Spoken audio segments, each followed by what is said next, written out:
Wisconsin residents all over the state are asking questions about public school funding. What is a referendum and why is my kid's school requesting one? Don't public schools get their funding from the state? Where do my property tax dollars go? These are important and timely questions for residents in your district, and the answers may surprise you.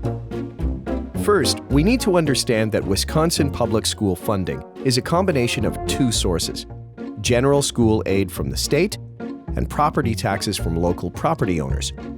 These are the main sources of revenue schools can use to maintain all of their operations and facilities. When funded properly, this revenue can provide schools with ample budgets for comprehensive education in facilities that prepare students for college, career, and life. However, in 1993, Wisconsin implemented a school district revenue limit.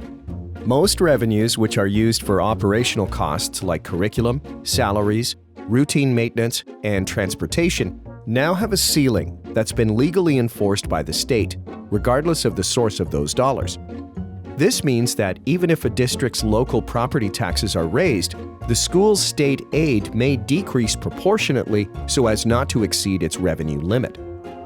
Unfortunately, initial revenue limits were based on what districts spent the prior year. This means that if a district happened to be frugal with their spending in 1992, their cap was based on a budget that may not be adequate for an average year, much less for years when larger expenses were necessary.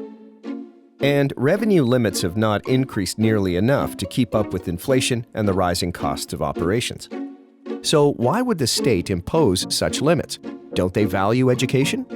Actually, yes, they do. That's why they also provided the opportunity for school districts to raise their revenue limit, but only with the support of their residents.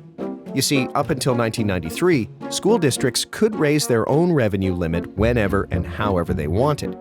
The state still wanted schools to be able to increase their revenue, but Wisconsin school boards would need to take this decision to their voters through a referendum. When voters pass a referendum, they are effectively telling the state that they support their school district enough to increase its funding, even if that means increasing their own property taxes. But not all referendums result in higher property taxes. In some cases, old debt may be replaced with new debt, resulting in no tax changes or even a decrease.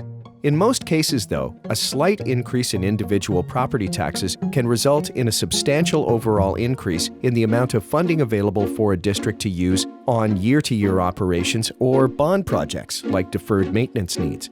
But no changes to the revenue limit can take place without voters approving a referendum question on their ballot. What about when local property taxes get increased but there's no referendum? Local property tax is a key component of revenue for all local government, but unless a referendum is passed which stipulates an amount designated for schools to exceed their state-imposed limit, none of that increase will go toward the district's schools. This referendum process is helping hundreds of school districts across the state keep up with the inflation of fixed costs.